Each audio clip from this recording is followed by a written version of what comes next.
గీతా సూక్తుల్లో భాగంగా ఈరోజు భగవంతుని యొక్క మరి ఈ జన్మలు చెప్పాను కదా, గతంలో కూడా చెప్పాను. ఆ జన్మలు ఎందుకు వస్తాయి అన్నట్లయితే దాన్ని ఇంకా వివరణగా చెప్తూ మరి 4వ అధ్యాయంలోకి వచ్చిన తర్వాత 8, 9 శ్లోకాల్లో చెప్పడం జరిగిందండి భగవంతుడి గురించి. ఏమని చెబుతున్నాడంటే ఆయన, చూడండి, ఇది చాలా ప్రసిద్ధమైన శ్లోకం అండి. అసలు భగవంతుడు ఎందుకు పుడతాడు అనేది కృష్ణ పరమాత్మ తనకు తానే చెప్పుకుంటున్నాడు.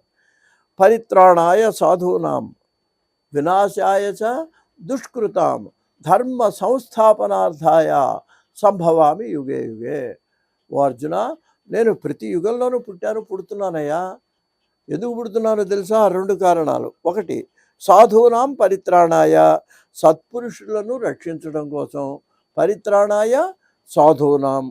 ఇంకా రెండోది, దుష్కృతాం వినాశాయ చ. దుష్కృతం అంటే అర్థం ఏంటనమాట? చెడ్డవాళ్ళు, దుర్మార్గులు, రాక్షస జాతి అనమాట. అటువంటి వాళ్ళని నాశనం చేయటం కోసం నేనేం చేస్తాను? పుడుతూ ఉంటాను. సంభవామి, నేను రక్షిస్తాను. అందుకని మనం పుడితేనండి భవామి అనాలి, సంభవామి అని మనం వాడకూడదు. మనం భవామి అంటే మనం పుడతాము అని అర్థం. పరమాత్మ పుట్టినప్పుడు ఏం వాడాలంటే ఇంకో కలపాలి దానికి. ఆయన గురించి చెప్పేటప్పుడు సంభవామి అని చెప్పాలన్నమాట అండి. ఇంకా తర్వాత 9వ శ్లోకంలో కూడా ఇదే ఆయన యొక్క జన్మను, ఆయన యొక్క అవతారాల గురించి చెప్తున్నాడండి. ఆయనే చెప్పుకుంటున్నాడు. జన్మ కర్మచమే దివ్యం. నా జన్మలు, నా పనులు కూడా ఎలా ఉంటాయంటే దివ్యం. దివ్యం అంటే ఏంటంటే అప్రాకృతము. నన్ను చూసి మీరు అనుసరించవద్దు, దెబ్బతింటారు మీరు. మీ ప్రకృతిలో మీరు చేయగలిగిన పనులు కాదు. నేను చిన్న పిల్లవాడప్పుడే మరి రాక్షస సంహారం చేశాడు, పోతన చేశాడు, శకటాసురుడు, ఇవన్నీ అప్రాకృతం, దివ్యం ఇవి. జన్మ కర్మ, నా జన్మ నా కర్మ కూడా దివ్యమైనవి. ఏవం యో వేత్తి తత్వతః, ఎవరైతే ఈ రహస్యం తెలుసుకుంటారో వాళ్ళకే అర్థమవుతుంది. తత్వతః అంటే యథార్థం. అందుకే మనకు తత్వదర్శనం అని పేరిట్టాను ఛానల్కి.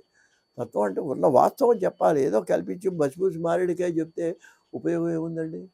అందుకని తత్వతః అంటే ఏంటి? యథార్థ స్థితి ఏంటి భగవంతుడిది.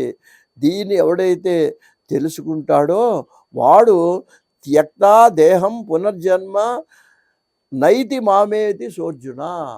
ఓ అర్జున, ఎవరైతే ఈ పునర్జన్మ సిద్ధాంతాన్ని తెలుసుకొని ఈ పాపపుణ్యాలకు దూరంగా భగవదర్పణంగా దాన్ని ఏ పని చేసినా మరి భగవంతుడి యందు నమ్మకంతో చేసి తన మీద వేసుకోకుండా నేను చేస్తున్నాను అనేటువంటి భ్రాంతి లేకుండా చేస్తాడో వాడు చివరికి ఆ దేహానంతరం దేహం త్యక్వా, ఈ శరీరాన్ని విడిచిపెట్టి నన్ను చేరతాడు. నన్ను అంటే భగవంతుడు.